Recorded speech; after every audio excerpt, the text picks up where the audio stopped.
ఇక నల్గొండ జిల్లాలో నీటిపారుదల శాఖ అధికారుల నిర్లక్ష్యం బయటపడింది. అధికారుల నిర్వాకంతో నాగార్జునసాగర్ డ్యాం దిగువన ఉన్న ట్రైల్ పాడ్లోని నీటి నిల్వలు ఖాళీ అవుతున్నాయి. నీటి చౌర్యం జరుగుతుందని తెలిసినా నీటిపారుదల శాఖ అధికారులు పట్టించుకోవడం లేదు. అత్యవసర సమయంలో టైల్ పాండ్ బ్యాక్ వాటర్ నుంచి రివర్స్ పంపింగ్ ద్వారా విద్యుత్ ఉత్పత్తి చేస్తుంది తెలంగాణ చెన్కో. దీంతో గత కొద్ది రోజులుగా టైల్ పాండ్ కుడివైపు నుంచి మొత్తం నీటిని ఏపీ సర్కార్ లూటీ చేస్తోంది. ఈ క్రమంలో ఉమ్మడి నల్గొండ ప్రజలకు తాగునీటి ఇబ్బందులు షురూ కానున్నాయి.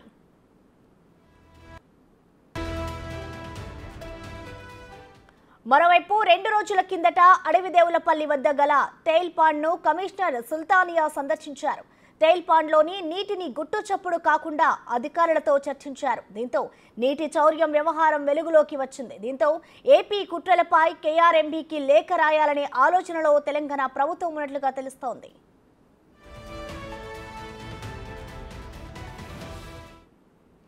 దీనికి సంబంధించిన మరింత సమాచారాన్ని మా ప్రతినిధి పుల్లారావు అందిస్తారు. పుల్లారావు, ప్రసన్న నాగార్జున సాగర్ దిగువన నిర్మించినటువంటి టైల్ ప్యాంట్ కు సంబంధించేసి మొత్తం నీటిని మొత్తం చౌర్యం చేశారనే విషయం మాత్రము ఆలస్యంగా వెలుగులోకి రావడం జరిగింది. ముఖ్యంగా ఏపీకి సంబంధించేసి ఈ యొక్క నీటిని తరలించుకుంటూ వెళ్తున్నప్పటికీ కూడా నాగార్జున సాగర్ సంబంధించి అంటే తెలంగాణ అధికారులు దానిపై దృష్టి పెట్టలేదు.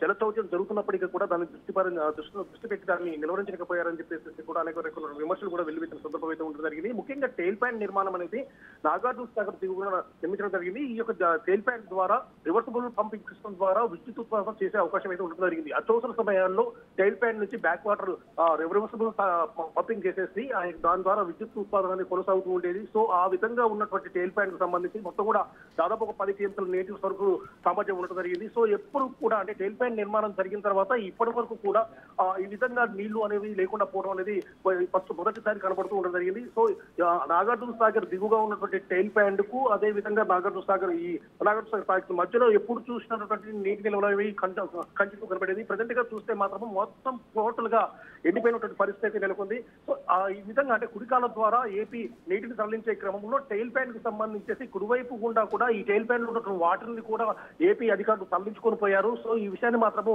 ఇప్పటి వరకు కూడా తెలంగాణ రాష్ట్రానికి సంబంధించినటువంటి ఇరిగేషన్ అధికారులు మాత్రం గుర్తించలేకపోవడం మాత్రం శోచనీయమని చెప్పవచ్చు.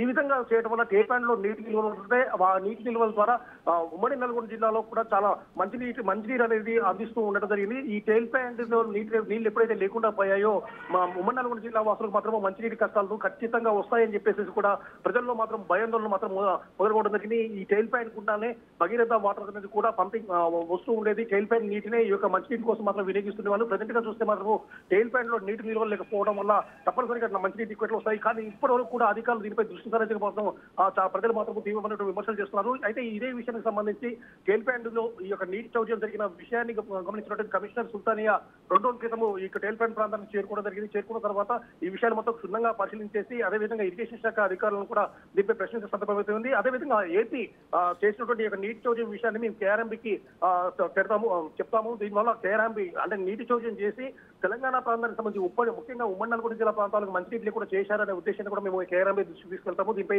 తగు చర్యలు తీసుకోవాలని చెప్పేసి కేఆర్ఎంబీని కోరతామని చెప్పేసి కూడా సుల్తానియా చెప్పిన పరిస్థితి ఉంది.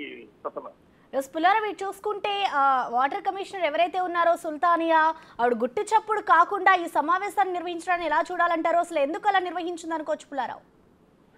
ప్రసన్న యాక్చువల్ గా ఈ టైల్ ప్యాంట్ కు సంబంధించేసి పూర్తి స్థాయిలో రివర్సిబుల్ టర్నింగ్ ద్వారా విద్యుత్ ఉత్పాదన అనేది జరిగేది. అయితే ఈ టైల్ ప్యాంట్ కు సంబంధించి ఉన్నటువంటి నీటి నిల్వ సామర్థ్యం నీటి నిల్వలను బట్టి తెలంగాణ ప్రాంతంలో ముఖ్యంగా ఉమ్మడి నల్గొండ జిల్లాలో ఈ వాటర్ అనేది మొదటి నుంచి వాడుకుంటున్న సందర్భం. కాకపోతే ఈ చౌర్యం జరిగిన విషయం ద్వారా ఈ యొక్క నీటిపారుదల శాఖ అధికారులపై దీనిపై పూర్తి స్థాయిలో విమర్శలు తలెత్తిన నేపథ్యంలో ఈ మొత్తం కూడా బాహ్య ప్రపంచానికి తెలిస్తే ఇంకా మరిన్ని తల్లుపులు వచ్చే అవకాశం ఉందని చెప్పి భావించి సుల్తానియా చప్పుడు కాకుండా ఈ ప్రదేశానికి చేరుకుందని చెప్పి మనం చెప్పవచ్చు.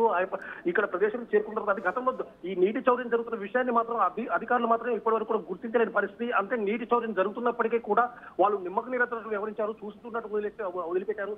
దీనివల్ల ఈ విధంగా నీటి చౌర్యం జరిగేటప్పుడు అధికారుల తప్పిదమైన ఏమైనా ఉందా, ఎందుకు ఈ విధంగా వదిలిపెట్టారు అనే విషయాలు మొత్తం పూర్తి స్థాయిలో బయటకు తీసుకురావాలని చెప్పేసి అనుకోవడం జరిగింది. కాకపోతే ఈ విషయం మొత్తం బాహ్య ప్రపంచానికి తెలిస్తే ఈ యొక్క తెలంగాణ సంబంధించి నీటిపారుదల శాఖ అధికారులకు సంబంధించిన విషయాలు మొత్తం బయటకు వచ్చే అవకాశం ఉందని చెప్పేసి ఈ విధంగా గుట్టు చప్పుడు సమావేశం నిర్వహించినట్టు కూడా మనకు తెలియవస్తుంది. సో 2 రోజుల క్రితం సుల్తానియా వచ్చిన విషయం కూడా ప్రపంచం తెలియదు. నిన్న ఈ విషయం చాలా ఆలస్యంగా వెలుగులోకి రావడం జరిగింది. ప్రజెంట్ గా మాత్రం ఈ కేఆర్ఎంబీకి ఎప్పుడైతే దీనికి సంబంధించేసి ఈ విషయాన్ని ఫిర్యాదు చేశారో అప్పుడే ఈ విషయం అనేది బయటకు రావడం జరిగింది. చూస్తున్నా పుల్లారావు, అలాగే గతం నుంచి కూడా ఈ నాగార్జున సాగర్ వాటర్ ఏదైతే ఉందో అటు ఏపీకి తెలంగాణకి 2 రాష్ట్రాల మధ్య కూడా నీటి పంపకాలు అనేవి జరుగుతూనే ఉన్నాయి. దీనివల్ల ఇష్యూస్ కూడా వస్తున్నాయి. సో ఈ నేపథ్యంలో మరొకసారి ఇప్పుడు ఏపీ కూడా ఈ వాటర్ని తరలించుకుపోతుంది అనే ఒక వాదనలు అయితే వినిపిస్తున్నాయి కదా. మరి ఇప్పుడు ఒకవేళ కేఆర్ఎంబీకి లేఖ రాస్తే వాళ్ళ నుంచి ఎటువంటి స్పందన వస్తుందనుకోవచ్చు పుల్లారావు? యాక్చువల్గా ఈ టెయిల్ ప్యాన్ వాటర్ అనేది అత్యవసర సమయాలలో తెలంగాణ రాష్ట్రానికి సంబంధించేసి విద్యుత్ ఉత్పాదన కోసం ఏర్పాటు చేసినటువంటి ప్రాజెక్టు, అంటే తెలంగాణ రాష్ట్రానికి కేవలం వాడటానికి కోసం. సో ఈ విధంగా టెయిల్ ప్యాన్ నిర్మాణం చేసిన తర్వాత టెయిల్ ప్యాన్ కు మొత్తం కూడా నాగార్జున సాగర్ ప్రాజెక్టు నుంచి విద్యుత్ ఉత్పాదన జరిగిన తర్వాత ఆ వాటర్ మొత్తం కూడా టెయిల్ ప్యాన్ రిజర్వాయర్ లో స్టోర్ అయ్యి, సో టెయిల్ ప్యాన్ తర్వాత మళ్ళీ విద్యుత్ ఉత్పాదన అవసరమైనప్పుడు దానికి రివర్సిబుల్ పంపింగ్ సిస్టమ్ ద్వారా విద్యుత్ ఉత్పాదన అనేది కొనసాగిస్తూ ఇప్పటి వరకు ఉండడం జరిగింది. ఎప్పుడు చూసినా కూడా ఈ యొక్క టెయిల్ ప్యాన్ లో మాత్రం నీటి నిల్వలు మాత్రం సమృద్ధిగా ఇదే విధమైనటువంటి ఉండేది. అయితే ఇప్పుడు ఈ విధంగా చౌర్యం చేయడం వల్ల నీటి చౌర్యం చేయడం వల్ల మాత్రము నీటి నిల్వలు పూర్తిగా లేకుండా పోవడం జరిగింది. ఇది తెలంగాణ యాక్చువల్ చెప్పాలంటే టెయిల్ ప్యాన్ నీటిని ఏపీ వాళ్ళు వాడుకోవడానికి ఏమాత్రం కూడా వీల్లేనటువంటి పరిస్థితి. కేవలం ఇది విద్యుత్ ఉత్పాదన కోసం నిర్మించినటువంటి ప్రాజెక్టు. సో విద్యుత్ ఉత్పాదన తెలంగాణ రాష్ట్రానికి సంబంధించేసి అత్యవసర సమయాల్లో విద్యుత్ ఉత్పాదన కోసం నిర్మించిన ప్రాజెక్టు కాబట్టి దీంట్లో ఉన్న నీటిని మాత్రం ఏపీ మాత్రం తరలించుకోవడానికి వీల్లేదు. కానీ ప్రజెంట్ గా చూస్తే మాత్రము ఈ టెయిల్ ప్యాన్ లో ఉన్నటువంటి నీటిని నీటిని మొత్తం కూడా దాదాపు 4 టీఎంసీల నీటిని మొత్తం కూడా గుట్టు చప్పుడు కాకుండా ఏపీ తరలించుకోవడం జరిగింది. ఇది మాత్రం నీటి ఒప్పందాలకు సంబంధించి మాత్రం పూర్తిగా విఘాతం కలిగిందని చెప్పేసి కూడా తెలంగాణ అధికారులు భావిస్తుండడం జరిగింది. ఈ ఉద్దేశంతో కేఆర్ఎంబీ ఈ విధంగా ఏపీ చౌర్యం చేసింది కాబట్టి ఈ విషయానికి సంబంధించేసి కేఆర్ఎంబీ అధికారులు నిర్ణయం తీసుకోవాలి. ఈ విధంగా చౌర్యం చేసినటువంటి ఏపీపై మాత్రం ఏ విధమైన చర్యలు తీసుకుంటారు, అదే విధంగా తెలంగాణ రాష్ట్రానికి ఏ విధంగా న్యాయం చేస్తారని చెప్పేసి కూడా నీటిపారుదల శాఖ మాత్రం అధికారులు మాత్రం కేఆర్ఎంబీకి లేఖ రూపంలో చెప్పడం జరిగింది. Thank you Pullarao.